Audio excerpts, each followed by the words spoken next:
ప్రభువును రక్షకుడైన యేసుక్రీస్తు నామములో మరి ఆరాధన కూర్చున్న మీ అందరికీ లైవ్లో వీక్షిస్తున్న బిడ్డలకి నా ప్రత్యేకమైన వందనాలు తెలియజేస్తున్నాను. ప్రేమైన పిల్లరా, చిన్న ప్రార్థన చేసుకుని వాక్యంలోకి వెళ్దాం. మమ్మల్ని మిక్కిలి ప్రేమించిన ప్రియుడ మీకే స్తోత్రాలు చెల్లిస్తూ ఉన్నాను. ఈ దినం ప్రత్యేకించి ప్రభా మమ్మల్ని అందరూ సమకూర్చి మీ సన్నిధిలో ఈ రీతిగా ఆరాధించే కృపణించేందుకు మీకు స్తోత్రాలు. మా బ్రతుకు దినములంతా కృపాక్షేమములతో నింపి దినములు జరుగుతుండగా మీ కార్యమును ఆ చేతులను స్థిరపరిచి నూతన ఆనందమును నూతన జీవితమును మీరు ప్రసాదించిన ప్రియుడ మీకే స్తోత్రాలు. మా బ్రతుకు దినములంతా ప్రభా హృదయపూర్వకంగా మిమ్మల్ని ఆరాధిస్తూ మీ ఆదరణ కలిగి ఉండే కృప మాకు కలిగించేయమని, ప్రత్యేకించి మీ దినం మీరేమైతే మాట్లాడబోతున్నారు ఆ మాటల ద్వారా మేము బలపరచబడుతూ మా ముందున్న మార్గములో కొనియడంలోకి తిరగక మీ వైపు చూస్తూ నిత్యరాజ్యాన్ని చేరుకునే కృప దయచేయమని, నన్ను మరుగుపరిచి మీరు మాట్లాడుకోమని యేసు నామములో అడుగుచున్నాను తండ్రి, ఆమేన్. హల్లెలూయా. మరి మన ప్రభువును రక్షకుడైన యేసు నామములో ప్రత్యేకమైన వందనాలు. ప్రేమను బలారా, దేవుని ప్రేమను బట్టి మరొక దినాన్ని దేవుడు మనకు ప్రసాదించాడు. ఇదిని బట్టి కృతజ్ఞత కలిగిన వారంగా ఉండాలి, కానీ కృతజ్ఞతహీనులమైపోయి బ్రతకూడదు. కానీ ఎట్టి పరిస్థితుల్లో దేవుని దగ్గరికి రావాలి అన్న ఆలోచన అయితే ఉంటుంది, కానీ దాని ప్రయాస పడకపోతే ప్రభు దగ్గరికి మనం చేరుకోలేము. ప్రభు దగ్గరికి రావాలంటే మన శరీరం మనకు సహకరించదు. మన శరీరం మనల్ని బలహీనపరిచి దేవునికి దూరం చేస్తుంది. అది మన పితరుల కాలం నుంచి మన పుట్టుకలోని ఉన్న బలహీనత. అది ప్రభువే చెప్పాడు, శరీరం బలహీనమే, ఆత్మ సిద్ధం. ఆత్మ ఎప్పుడు సిద్ధం కూడా దేవునితో నిలబడడానికి, దేవునితో కలిసి బ్రతకడానికి.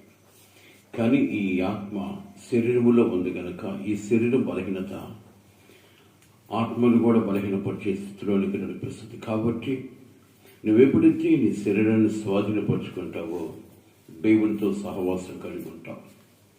నీ శరీరము నిన్ను లోబర్చాలి, నీ శరీరం నీకు వశపరచబడాలి అంటే దేవుని భయం కలిగి జీవించాలి. దేవుని భయం అవసరం. దేవుని భయం లేకుండా ఈ లోకంలో ఎవరు కూడా దేవుని చేరుకోలేరు. జాగ్రత్తగా వినాలి. దేవుని భయం ముఖ్యంగా మనకు అవసరం. భయం లేని వాడు దేవుని రాజ్యాన్ని కూడా చేరుకోలేడు. కాబట్టి ఈరోజు మనిషి యొక్క నిర్లక్ష్యం ఏంటి అంటే, అప్పుడు ఎవరు చూస్తాడంటే కనుక ఇప్పుడు బ్రతకాలి, ఆనందించాలి, ఈ లోకములు అన్నీ జరిగిపోతాయి, ఆ లోకంలో ఏముందిలే, ఇంకొక లోకం అనేది ఎక్కడి నుంచి వచ్చింది. ఎందుకంటే అవిశ్వాసపు జీవితం, దేవుని మాటలు వినకపోవటం వలన, శ్రద్ధగా ఆలకించకపోవటం వలన జరిగే కార్యాలు ఇవి. ప్రేమను బలారా, ఒక ప్రత్యేకమైన మాట పరిశుద్ధాత్మ దేవుడు మనతో మాట్లాడాలనుకుంటున్నాడు. మనిషి పట్ల, మానవుని పట్ల దేవుడి కనుగొన్న వాంఛ ఏంటి అంటే, ఎప్పుడు కూడా ఫలభరితమైన జీవితం నువ్వు కలిగి ఉండాలంటే దేవుని యొక్క ఆశ, ఆకాంక్ష. ఏంటి ఫలభరితం అంటే? దేవుని కొరకు ఫలించడం అనుభవం. ఫలించడం అంటే అర్థం ఏంటి అంటే నీతి ఫలములు అంటారు. నీతి కలిగి జీవించాలి. ఈ నీతి కలిగి మేము చాలామంది రాత్రిగా నేను దినంలో కూడా మాట్లాడుకున్నాం. నాకు తెలిసి నేను తప్పే చేయలేదు అనడం నీతి కాదు. దేవునికి దూరంగా బ్రతకడమే అవినీతి. ఆయన మాటలకు లోబడకపోవడమే శాపగ్రస్తం. ఆయన మాటలు వినడానికి ఆసక్తి కలిగి ఉండకపోవడమే శాపగ్రస్తం. ఈరోజు మనము లోకం వైపు చూసి లోకానుసారంగా బ్రతుకుతూ, వాళ్ళు కూడా మాకన్నా ముందు క్రైస్తవులు కదా, వాళ్ళు అట్టున్నారు, మేమన్నా ఇంత మాత్రం ఉన్నాం, అలా దౌర్భాగ్యమైన జీవితం కలిగి ఉంటాం. దీని ద్వారా నీ కుటుంబానికి ఒరిగేది ఏం లేదు. కాబట్టి ప్రియమైన వాళ్ళరా, దేవుని దగ్గరికి వచ్చేవాడు, నేను నా దేవుని దగ్గర నేనున్నాను కాబట్టి నా స్థితిగతులు యావత్తు ఆయన సమకూడి జరిగిస్తాడన్న హృదయపూర్వకంగా ఆశ మన చేతిలో ఉండాలి. నీ బ్రతుకుల గురించి నువ్వు ఆలోచిస్తే నీ బ్రతుకు ఏపాటిది? గాలి మీద, నీటి మీద బుడగలాంటిది, గాలిలో దుమ్ము లాంటిది నీ బ్రతుకు. కానీ ఇంతవరకు నీ బ్రతుకు పగిలిపోకుండా, అంతమా కాకుండా ఉంచారు అంటే అర్థమేంటి తెలుసా? నీ వయసో, నీ భర్తో, నీ భార్యో, బిడ్డలో కాదు. ఎన్నోసార్లు వినున్నాం. దేవుని ఉచితమైన కృప. ఏ రోజుకైనా ఫలించే అనుభవం కలిగి ఉంటామన్నది కోరిక. ఫలించడం అంటే ఏంటంటే, యేసుప్రభు ఈ లోకంలోకి వచ్చిన తర్వాత ఆయన పరిశుద్ధుడు అయినప్పటికీ కూడా ఆయన కొన్ని విషయాలు మనకు నేర్పించడానికి వచ్చి ఈ లోకంలో ఆత్మీయ ఫలింపు ఏంటి అంటే, మొదటి ఫలింపు ఏంటి అని చూపించింది మన జీవితంలో. ఈ లోకంలోకి వచ్చి పాపిని ప్రేమించాడు, పాపిని ఆదరించాడు, విరోధిని ప్రేమించాడు. నువ్వు చేస్తున్న అతిక్రమాలను క్షమించి తన వల్లే ఉండాలి అని ప్రేమతత్వాన్ని బోధించాడు. ఈరోజు అవన్నిట్లో ఒక్కటైనా మన చేతిలో ఉందా అంటే మచ్చుకు కనపడడం లేదు. కాబట్టి యెహోవా భక్తుడు అంటాడు కదా, యేసయ్య అన్నాడు, ద్రాక్షావళి నేను, తీగలు మీరు. నా యందు ఎవరు నిలిచిందో వారి యందు నేను నిలిచి ఉందును. నాకు వేరుగా ఉండి మీరేం చేయలేరు. మీరు బహుగా ఫలించుట వలన నా తండ్రి మహిమపరచబడును. బహుగా ఫలించడం అంటే అర్థం ఏంటి అంటే, ఈ లోకములో నాశనానికి దిగజారిపోతున్న వారిని రక్షించి అనుభవంలో నువ్వు కూడా ఉండాలని దేవుని యొక్క కోరిక. నా వలే మీరుండాలని కోరుకున్నాడంటే, నా వలే అంటే అర్థం ఏంటి? యేసుప్రభు ఎలాగున్నాడు, ఏం ప్రేమ కలుగునంటే, పాపిని తన వైపు తిప్పికి పరలోకానికి తండ్రి దగ్గరికి చేర్చాలని యేసుప్రభు యొక్క ఉద్దేశం. ఈరోజు అలాంటి ఉద్దేశం మనం కలిగి ఉండాలి. లేకపోతే పరిస్థితులు ఎలాగుంటాయి అనేది వినగలిగితే తెలుస్తుంది. ఆ భయం మన చేతిలో సంతరించుకోగలము.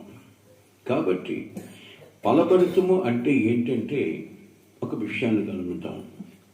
యేసుప్రభుడు వారు ఒకరోజు కొంతమంది జనాంగానికి ఆయన దగ్గరకు వచ్చి ఆయన మాటలు వినే వాళ్ళకి ఒక మాట చెప్పాడు. చూద్దాం. లూకాసు వార్త 17వ అధ్యాయము. లూకాసు వార్త 13వ అధ్యాయము 6వ వాక్యం.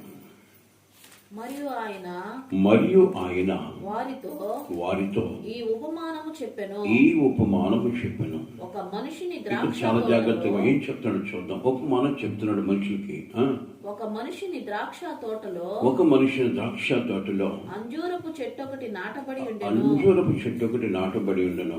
అతడు దాని పండ్లు వెదక వచ్చినప్పుడు ఏమీయూ దొరకలేదు. గనుక అతడు ఇదిగో 3 ఏండ్ల నుండి నేను ఈ అంజూరపు చెట్టున పండ్లు వెదక వచ్చుచున్నాను కానీ ఏమీయూ దొరకలేదు. దానిని నరికి వేయము. దీని వలన ఈ భూమి వ్యర్థమైపోవును. ద్రాక్ష తోటమాలితో చెప్పెను. అయితే వాడు అయ్యా, నేను దాని చుట్టూ త్రవ్వి ఎరువు వేయి మట్టుకు ఈ సంవత్సరం కూడా ఉండనిమ్ము. అది ఫలించినా సరే లేని ఎడల నరికి వేయమని అతనితో చెప్పెను. ఇక కిందకి వెళ్ళిపోతే ఇదంతా ఎవరి గురించి చెప్తున్నాడు అంటే, తన పేరు పట్టబడిన తన ప్రజల నిమిత్తం మాట్లాడుతున్నాడు. ప్రేమని వల్లరా ఈ ఉపమానం పరిస్థితి ఏంటి అంటే, అలనాటి ప్రజలకు కానీ ఉండబడ్డ మనకు కానీ బహుగా అర్థమవు రీతిగా ఆయన ఈ ఉపమానాలు చెప్తూ వచ్చాడు. ఒక యజమానుడు ద్రాక్ష తోటలో మధ్యలో ఒక అంజూరపు చెట్టు వేశాడట.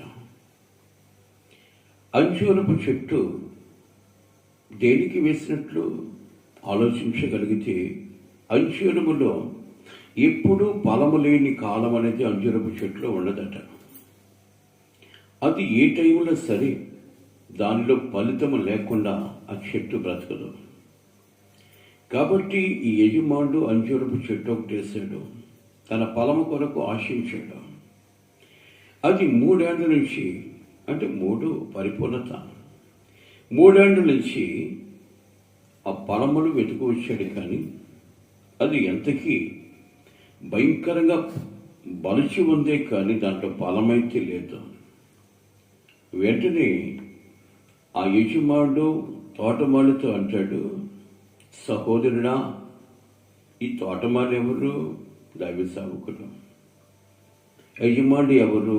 యేసుప్రభుల వారు. తోటమాలికి చెప్తున్నాడు.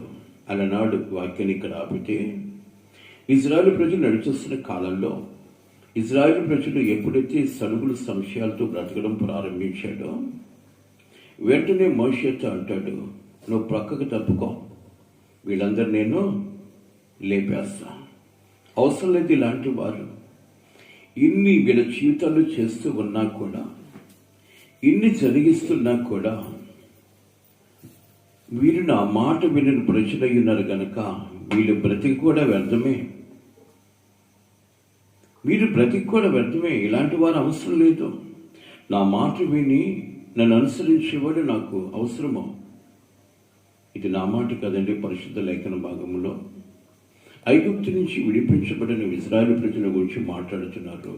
అదే మాట ఈరోజు క్రైస్తులుగా మనతో మాట్లాడుతున్నాడు.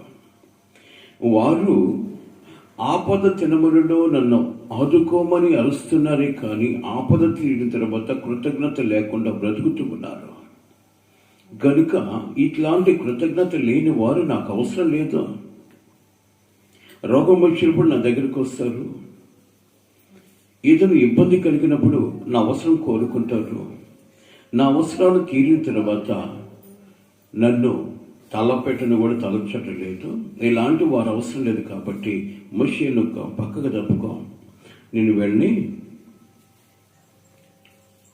అతను చేస్తానన్నప్పుడు మోషే నిలబడి ఒక మాట అంటాడు, అయ్యా, ఐగుప్తు నుంచి విడిపించింది ఈ మార్గంలో వారిని చంపడానక?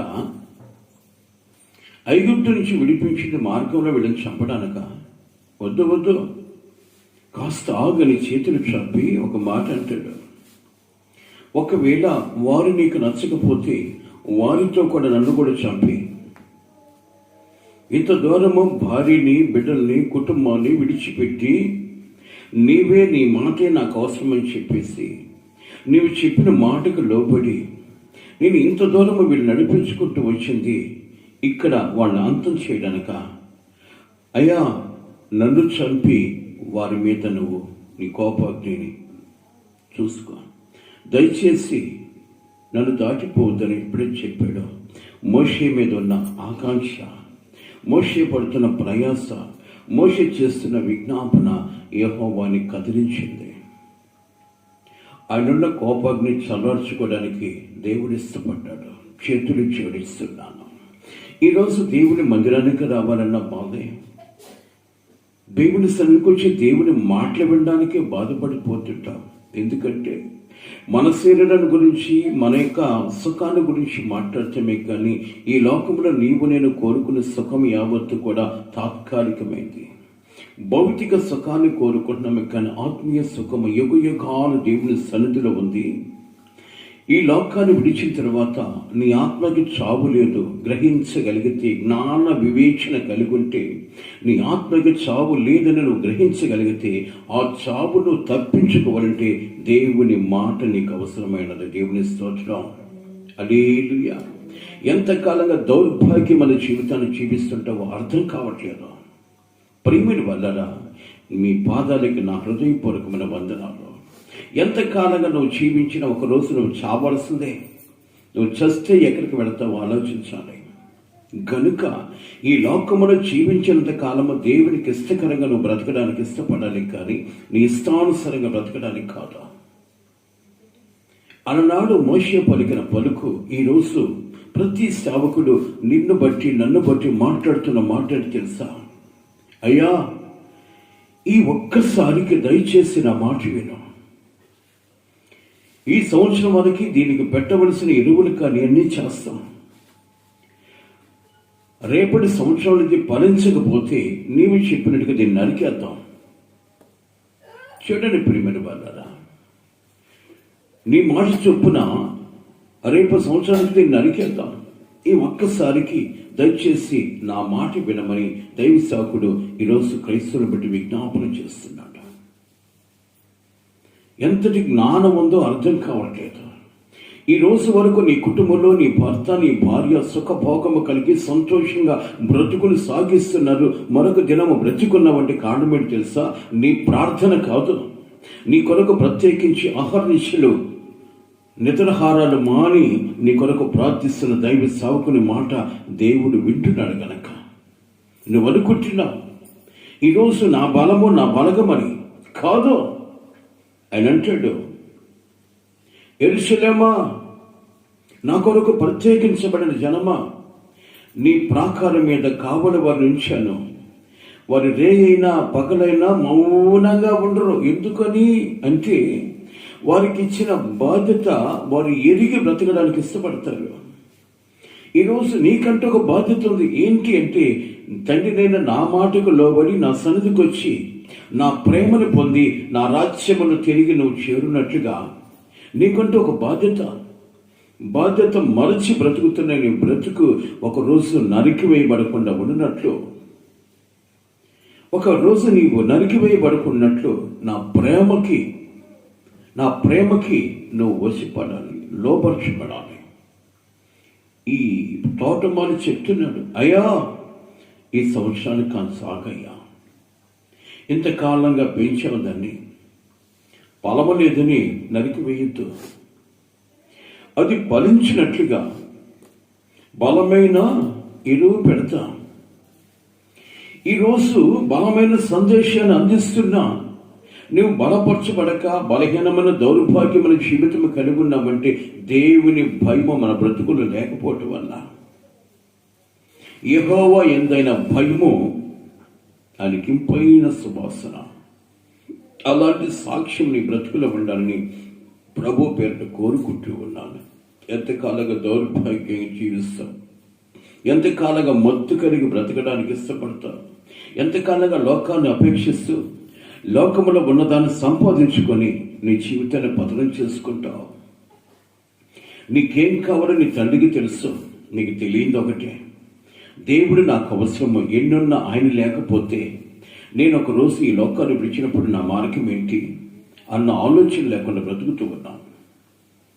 ప్రేమిన వాళ్ళ ఒక వ్యక్తి చనిపోతే ఆ వ్యక్తిని చనిపోయిన తెలియపరచడానికి ఇంకొక వ్యక్తి దగ్గర పోయి, బ్రదర్ పలానాన్ని చనిపోయాడు అంటాడు. ఈ మాటలో అర్థం అంది గ్రహించగలిగితే, చనిపోయాడు ఎక్కడికి పోయాడు? అతనికంటూ ఒక మార్గం ఉంది, అతనికంటూ ఒక గ్రామం ఉంది, అతనికంటూ ఒక పట్టణం ఉంది, అతనికంటూ ఒక రాజ్యం ఉంది. అక్కడికి వెళ్ళాడు. నీవు నేను ఈ లోకంలో చనిపోయిన తర్వాత ఒకరోజు అక్కడికి వెళ్ళాలి. అక్కడికి వెళ్ళిన తర్వాత నీ బ్రతుకు అంధకారము కాకుండా ఉండినట్లు ఈ లోకములు వెలిగించడానికి వచ్చిన వెలుగు సూర్యుడైనా ఉదయ సూర్యుడైనా క్రీస్తు నీ వాడై ఉండాలని ప్రభు పేట కోరుకుంటున్నాను. ప్రేమని వల్ల ఎంతకాలంగా దౌర్భాగ్యమైన జీవితాన్ని జీవిస్తూ ఈ లోక సుఖాన్ని కోరుకుంటున్నవి. కానీ ఈ లోక సుఖము ఎంతకాలము? నువ్వు ఎంత అందగాడివైనా అందగత్తెవైనా ఒక రోజుకి నీ అందము నీ సౌందర్యము ఉడికిపోతుంది. వికృతమైన రూపం నువ్వు కలిగి ఉంటావు. ఈ వికృతమైన రూపం ఒక రోజుకు వచ్చినప్పుడు నీ అందమంతా చెదిరిపోతాయి. ఈ లోకములో ఉన్నవన్నీ ఒక రోజుకి చెదిరిపోతాయి, చెరిగిపోతాయి, నీకు దూరమైపోతాయి. లాస్ట్కి నువ్వు కోరుకునేది ఏంటో తెలుసా? ఒక్కసారి ఆలోచించి బిడ్డ, లాస్ట్కు నువ్వు కోరుకునేది ఏంటో తెలుసా? ఎందుకు నాకు ఇంకా చావు రాలేదు, ఎందుకు ఆయన ఇంకా నన్ను తీసుకోకుండా ఇట్నే మనుషులు పడించాడు. మధ్యాహ్న కాల సమయంలో నేను చిన్న ప్రార్థన చూసుకుని మధ్యలోకి వచ్చి ఆలోచిస్తూ అలాగ కళ్ళు మూసుకున్నప్పుడు నాకు కలిగిన ఆలోచన ఏంటో తెలుసా?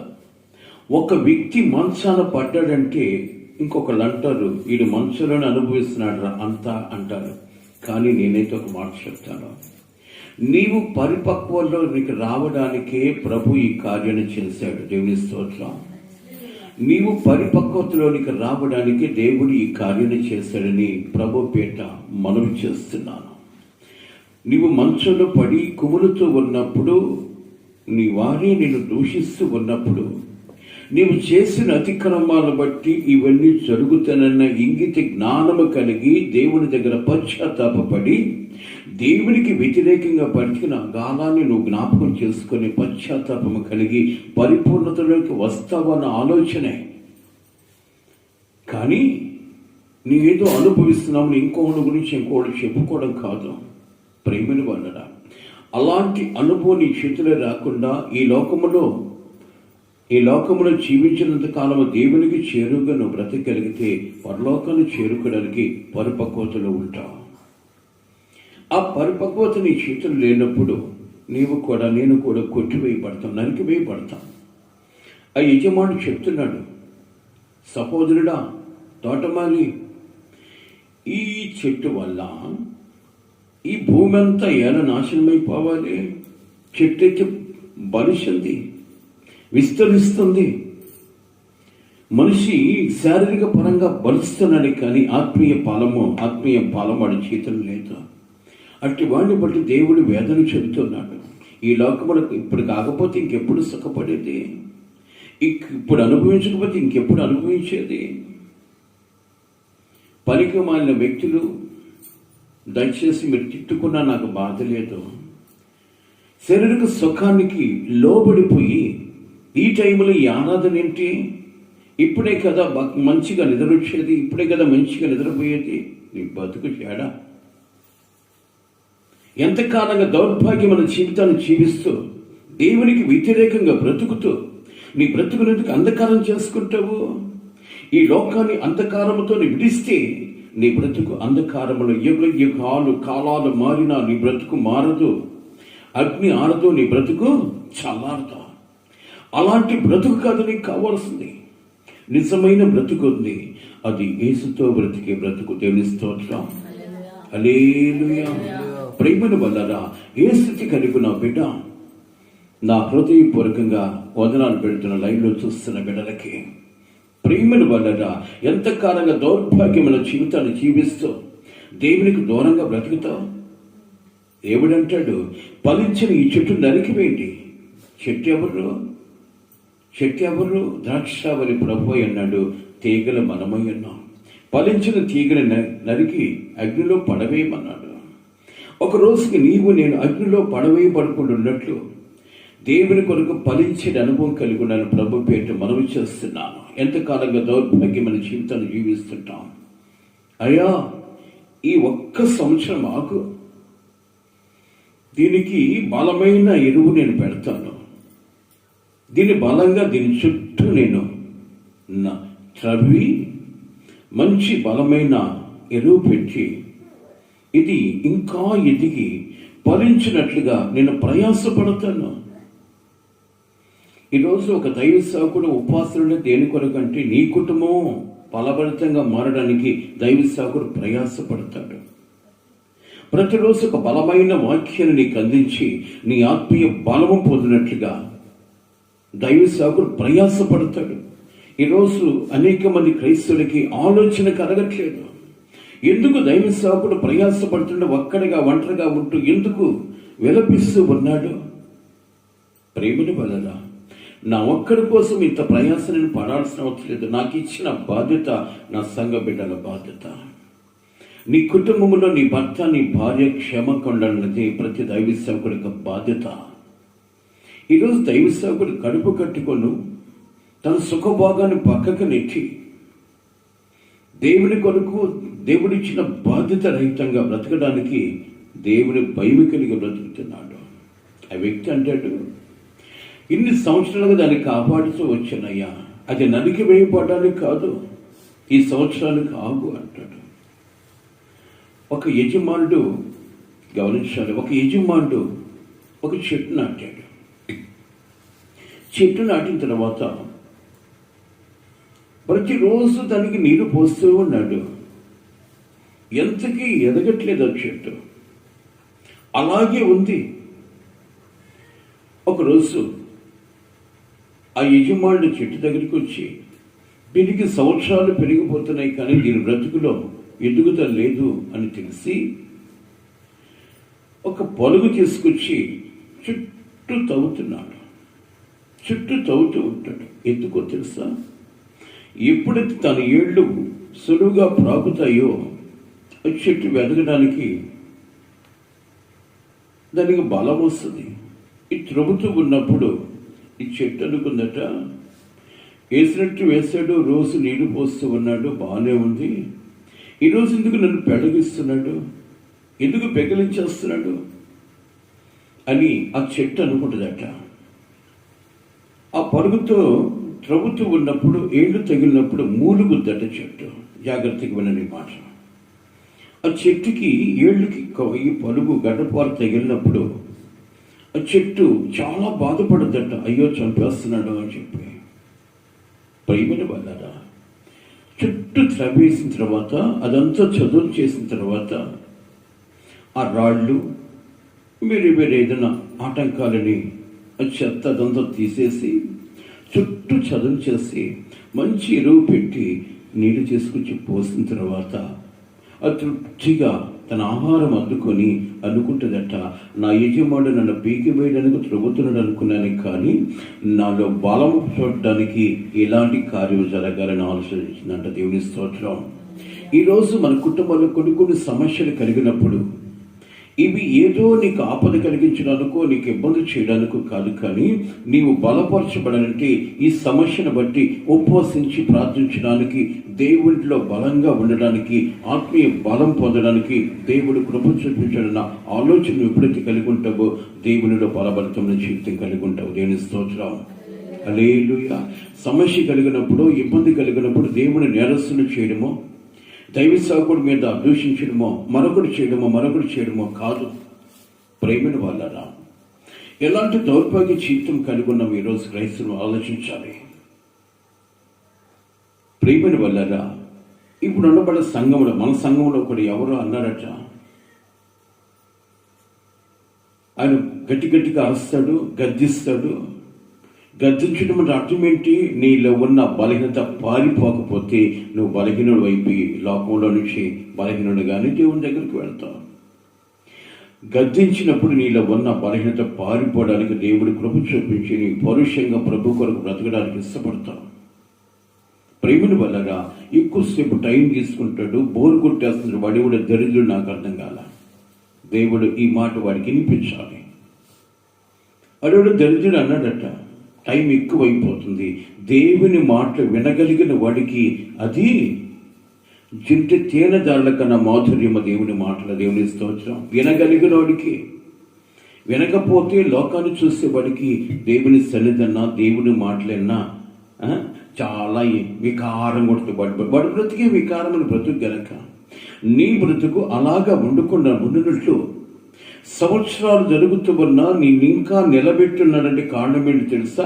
దైవ సేవకుడి విజ్ఞాపన ద్వారా, అయ్యా మరుసటి సంవత్సరాన్ని వాడు మారి నూతన పరచబడి నేను చేరుకుంటానని ఆశతో నేను ఎదురు చూస్తున్నాను. కాబట్టి వారి మీద నీ కోపాన్ని రగిలించొద్దు, నీ కోపం వాడి మీద చూపించొద్దు. మానవుడు నీ కోపానికి తట్టుకోలేడు. ప్రభా, ఈ ఒక్క సంవత్సరానికి ఆగు అని ఆ తోటమాలి చెప్తున్నాడు. ఈ సంవత్సరానికి ఆగయ్యా, అది ఫలించకపోతే సరే నేనే దాన్ని నరికి వేస్తాను, నేనే అపవాదికి అప్పగించేస్తాను. ప్రేమను బలరా చేతులు జోడిస్తున్నాను. ఎలాంటి జీవిత విధానం కలిగి ఉన్న ఒకసారి జ్ఞాపకం చేసుకోవాలి. పరిశుద్ధాత్మ దేవుడు దుఃఖపడి బోధించగలిగితే నీ కుటుంబాలు ఆశీర్వదింపబడవని ప్రభు పేట హెచ్చరిక చేస్తున్నాను. పరిశుద్ధాత్మ దేవుడు ఎప్పుడు సంతోషంగా సమాధానంగా బోధించగలిగినప్పుడు నీ కుటుంబములున్న ప్రతి బాధ తొలగించబడి సమృద్ధి జీవితము కలిగి ఉంటాం. దేవుని స్తోత్రం. హల్లెలూయా, హల్లెలూయా. కాబట్టి ప్రియమైన వల్ల ఏ స్థితి కలిగి ఉన్నామో ఆలోచించాలి, ఎలాంటి విధి విధానం కలిగి ఉన్నామో ఆలోచించాలి. మంగళవారం నేను కుటుంబ దర్శనానికి, కుటుంబ హౌస్ విజిటింగ్కి వెళ్ళినప్పుడు కొన్ని కుటుంబాల్లో కొన్ని మాటలు విన్నప్పుడు నాకు వెళ్ళనడుగును మనసు రావట్లేదు. పాస్టర్ గారు, ఈరోజు నీ కాను కోసం ఎవడొచ్చాడు? వాళ్ళకి ఇంటికి పోతే అంటుంది, ఆమె నీ కాడేమన్నా ఉందా? ఏంటంటే నీ కాడేమన్నా ఉందా? ఆమె నా కాడేం లేదమ్మా.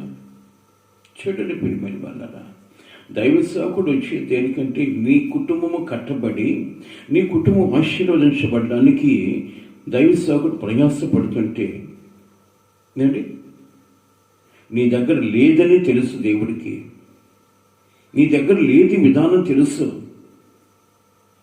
నీ దగ్గర లేక ఇవ్వడానికి లేక మనసులో కొంచెం వేదన పడేయో సేవకుడు ఇచ్చాడు నేను ఏమి ఇవ్వలేకపోయానని అనుకోగలిగిన మనస్సు నువ్వు కలిగి ఉంటే దేవుడి నీ మనసరిగి నీ తృప్తి పడినట్లుగా నీ కుటుంబాన్ని జీవిస్తాడు. దేవుని స్తోత్రం, హల్లెలూయా. కాబట్టి ప్రియమైన వాళ్ళరా, దైవ సేవకుడు యొక్క ప్రయాస ఏంటి అంటే దేవుడు వాడుకున్న దైవ సేవకుడు. ఈరోజు దేవుణ్ణి అడ్డం పెట్టుకుని బ్రతికే సేవకులు లేకపోలేదు, పనికిమాలిన సేవకుడు నేను కాదట్లేదు. ఈరోజు ఒక టార్గెట్ వేసుకొని సంపాదించుకొని గొప్పగా బ్రతకాలని కోరుకునే సేవకులు ఉన్నారు. కానీ నాకు ఇచ్చిన అంటే దైవ సేవకుడు అనుకోవాల్సిన బాధ్యత ఏంటంటే నాకు ఇచ్చిన సంఘం ఫలభరితంగా ఉండి ప్రభువుని చేరుకోవాలన్న ఆశతో పరిగెత్తేవాడు దేవుడు వాడుకునే సేవకుడు. కాబట్టి ఈరోజు నీ కొరకు విజ్ఞాపన చేస్తుంది ఏంటంటే, అయ్యా నీ కోపము రగిలించబడితే వారు ఏపాటి వారు, ఈ ఒక్కసారికి చూడు, ఈ ఒక్క సంవత్సరం ఆగు అని విజ్ఞాపన చేస్తే మరొక సంవత్సరాన్ని మన జీవితంలోకి ఇచ్చాడు దేవుడు. దేవుని స్తోత్రం. ఈ సంవత్సరం నన్ను నూతన పరచబడి నూతన మార్గం నడిచి నూతన యెరూషలేము చేరు వరకు నీ బ్రతుకు ఆశీర్వదింపబడనది దేవుని యొక్క ఉద్దేశము. దైవ సేవకుడి యొక్క ప్రార్థన. ఏ స్థితి కలిగి ఉన్నా, ఎలాంటి జీవిత విధానం కలిగి ఉన్నా ప్రేమను వల్లరా, అది కింద మాట చదివితే చూడమ్మా, ఒక మాట చదువు. అయితే వాడు అయ్యా నేను దాని చుట్టూ తవ్వి ఎరువేయ మట్టుకు ఈ సంవత్సరము కూడా ఉంచుమని, అది ఫలించిన సరే లేని ఎడల నరికివేయమని అతనితో చెప్పాను.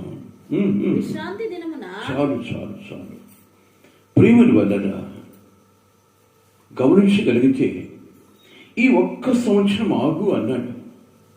ఈరోజు గతించిన 20వ సంవత్సరం 2020 సంవత్సరం అంతట్లో ఫలించకపోయినా దేవుడు దాసునికి విజ్ఞాపన ఆలకించి 2021 సంవత్సరం నీకు ఇచ్చాడంటే నువ్వేదో పెద్ద ప్రార్థనా పరుడువనో ప్రార్థనా పరురాలవని కాదు, కానీ దైవ సేవకుడు విజ్ఞాపన విన్న దేవుడు మరొక సంవత్సరాన్ని జీవితానికి ఇచ్చాడు. ఎందుకో తెలుసా? ఈ 2021 పరీక్షల అనుభవం కలిగి ప్రభుకి మహిమార్థంగా నువ్వు బ్రతుకుతావని ఉన్న ఆశ. ప్రేమని వల్లరా ఎవరి బాధ్యత వాళ్ళు భరించి బ్రతకగలిగితే దేవుడు నీ ద్వారా మహిమపరచబడతాడు. దేవుని స్తోత్రం.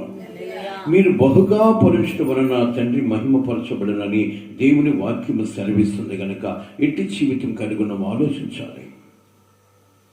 ఈరోజు దేవుని సన్నిధికి వచ్చిన నీవు ధన్యుడవు ధన్యురాలవు. దేవుని స్తోత్రం.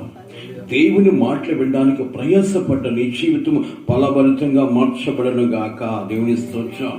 ఈరోజు ఎంతో మంది దరిద్రత కలిగి మత్తు కలిగి బ్రతుకుతున్న వాళ్ళ జీవితాల్లో దేవుని చేరుకుంటాయి అంటే చేరుకోబో. పునరుత్థానపు దినములో సాక్ష్యము చాలా గొప్పగా ఉంటుంది. కారణం ఏంటి? ఏం సాక్ష్యం? నేను చెప్పే సాక్ష్యం. అది సాక్ష్యం అంటారా? నా ఇంట్లో అది జరిగింది ఇది జరిగిందని చెప్పడం సాక్ష్యం కాదు. ఈ వారము నా దేవుడు నా జీవితం ఒక నూతన పరిచాడు. నేను నూతనమైన అనుభవం కలిగి దేవుని కొరకు ఎలాగ బ్రతకడానికి దేవుడు కృప చూపించాడు. అందుని బట్టి దేవుడు మహిమపరచబడనగాక అన్న సాక్ష్యం చెప్పినప్పుడు దేవుడు ఆనందిస్తాడు. నీ ప్రతి అణువణువు కూడా దేవుణ్ణి ఆనందింప చేసేదిగా ఉండాలి, కానీ నీ ప్రతి ఆలోచన దేవుని దుఃఖపరిచేదిగా ఉండకూడదని ప్రభు పేట మనవి చేస్తున్నాను. ప్రేమను వల్లరా దేవుని సన్నిధిలోకి వచ్చి ఆరాధించడము, బాప్తిసం పొంది దేవుని బిడ్డగా మార్చబడము గొప్పతనం కాదు, కానీ నీ మనసు మారి నూతనపరచబడి దేవుని కొరకు ఫలించిన అనుభవం కలిగి ఉన్నని ప్రభు పేట హృదయపూర్వకంగా మనవి చేస్తున్నాను. ప్రేమను వల్లరా ఈరోజు తోటమాడితో చెప్తున్నాడు యజమానుడితో, అయ్యా ఈ ఒక్క సంవత్సరం ఆగయ్యా, దానికి చేయవలసిన కార్యం నేను చేస్తా. అది పరిస్థితి తిరిగి వచ్చే సంవత్సరానికి అది పరిస్థితి ఫలించకపోతే నీవు అన్నట్లుగానే దాన్ని నరికి వేద్దాం. చెడును ప్రియమైన వల్లరా, దైవ సేవకుడికి దేవునికి మధ్య జరుగుతున్న వాక్యవాదాలు మీకు అర్థం కావేమో. దేవుడు వాడుకుని దైవ సేవకుడు దేవునితో మాట్లాడుతున్నప్పుడు, ఒక్కొక్క వ్యక్తిని గురించి దేవుడు ఆ వ్యక్తిని గురించి మాట్లాడుతున్నప్పుడు ఎంతగా విలపిస్తాడో మీకు తెలియదేమో. మీ పాదాలకి నా హృదయపూర్వక వందనాలు.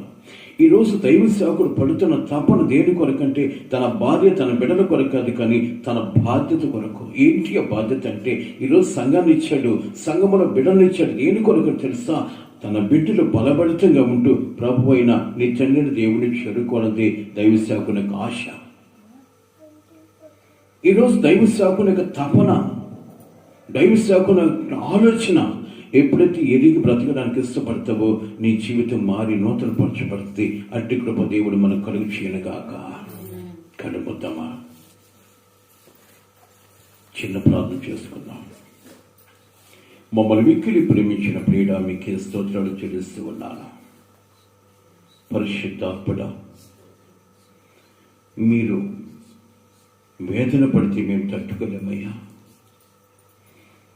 దేవా, మీరు కోపపడితే మేమెందుకు పనికిరామయ్యా.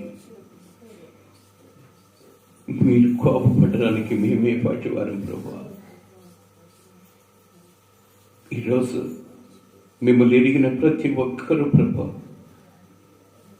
మీరు పసి పిల్లలని, చిన్నవారిని బలమైన ఆహారముతో కాక మిమ్మల్ని పాలతో పెంచుతున్నాను వాగ్దానం చేశావు. కానీ పాలతో పెరుగుతున్న మేము అలాగే చంటి పిల్లల వలె బ్రతకకుండా ఉన్నట్లు మీ బలమైన సందేశము కలవరశరధికరందన నీ బలమైన సందేశము ద్వారా మేము బలపరచబట్టుకు సహాయం చేయండి ప్రభా. పరిశుద్ధాత్ముడా, మా మీద మీరు వేదన చెందక మీరు మమ్మల్ని ప్రేమించి మా బ్రతుకులు బలభరితంగా మారినట్లు అయ్యా సహాయం చేయండి. ప్రియుడా, నా విజ్ఞాపన ఆలకించి బలహీనమై బ్రతుకుతున్న ప్రతి బిడ్డను ప్రభా బలపరిచినట్లు ప్రతి బిడ్డని పాదసరికి నడిపించండి అయ్యా. నా గొర్రెను నా స్వరం వినడాన్ని సెలవించినట్లుగా ప్రతి వ్యక్తి కూడా మీ స్వరము వినే గొర్రెగా మార్చి ప్రతి ఒక్కరు ప్రభా మీ మాటలకు లోబడి వారి జీవితాలు బలపరచంగా మార్చుకున్నట్టు కృప చూపించమని, కుటుంబము యావత్తు భార్య భర్త బిడ్డల ప్రభా మీ సన్నిధిలో మీ ఆదరణ కలిగి బ్రతుకున్నట్టు కృప చూపించమని, వారిని బలహీనపరుస్తున్న ప్రతి బలహీనత ఆజ్ఞాపిస్తూ శక్తిని ప్రసాదించండి, కృప చూపించండి. ఈ లోకము శాశ్వతమని కాదని వాళ్ళు ఎరుగున్నట్లు ప్రభా వారితో మీరు మాట్లాడి శాశ్వతమైన లోకములోనికి నేను ఒక రోజు వెళ్ళాలి కనుక ఆ మార్గం వెళ్ళడానికి కృప చూపించమని, ప్రతి బిడ్డ మీ పాదాల దగ్గర ఒదిగి ఉంటూ గోచారికుల కృప దయచేయమని, ఈ దీనిని విజ్ఞాపనకి నేను చెవి ఎక్కి సంఘాన్ని స్థిరపరచమని, సంఘంలో ఉన్న ప్రతి ఒక్క బిడ్డ బలపరచబడి మీరు ఆకలికి సిద్ధపరచమని, ఘనత మహిమ ప్రభావాలు మీకు చెల్లిస్తూ యేసయ్య శక్తి కలిగిన నామములో అడిగి వేడుకొనుచున్నాను తండ్రి. మన ప్రభు అయిన యేసుక్రీస్తు వారి కృప, తండ్రి అయిన దేవుని ప్రేమ, కుమారుని యేసుక్రీస్తు వారి కృప, పరిశుద్ధాత్మ దేవుని కన్నుల సహవాసము సన్నిధైన కాపుదల సకల పరిశుద్ధులకు కూడి వచ్చిన మనకందరికీ ఆయన కృపా కనికరము తోడుగా ఉంచి ఆయన రాకడికి బలభరితముల జీవితం కలిగి ప్రభువుని చేరుకునే కృప మనకందరికి కలుగు చేయనుగాక. ఆమేన్. హల్లెలూయా, హల్లెలూయా. ప్రభు నామములో మీ అందరికీ నా హృదయపూర్వక వందనాలు.